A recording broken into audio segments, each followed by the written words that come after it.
So currently, the out-of-pocket childcare costs create a big disincentive, a big financial disincentive for second earners, as you say, mainly mothers, from increasing their hours. And we were actually surprised at how big it was.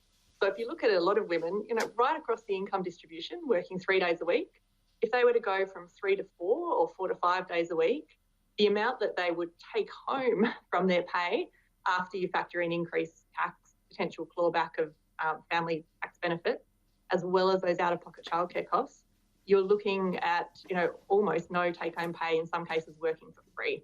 So clearly a very big financial disincentive from women increasing their hours under the current system.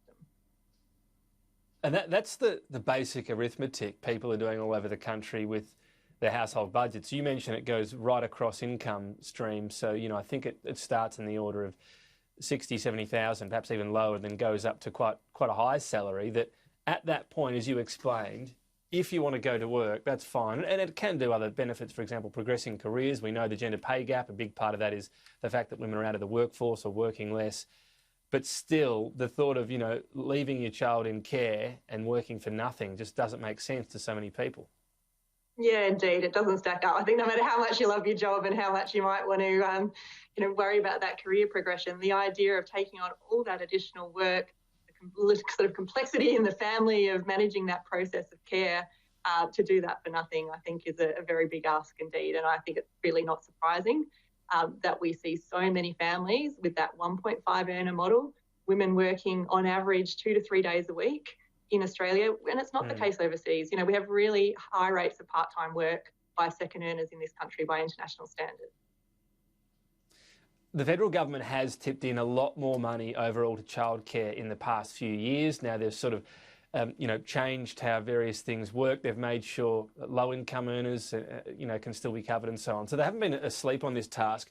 Why has the 4 and 5 day incentive remained in this? That was just, I suppose, seen as a bridge too far? Look, I think that's right. I think they've always been grappling with this issue of how to address the incentives while keeping the budget spend contained. And as you say, they did do some really great initiatives, which were particularly helping low-income earners. The changes they put into place were 2 years ago now. If we weren't in the middle of a COVID crisis, they would be up for review right now. And I think we'd be talking about these issues that we've raised in the report about these day 4 and 5 incentives. We think there is a really good economic story to tell here about addressing these disincentives.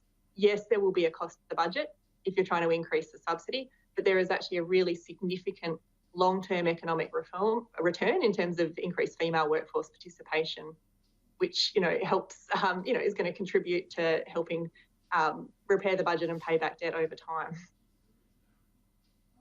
What about the issue? Let's say the government does say, OK, we'll spend $5 billion extra. Let's go ahead and do this.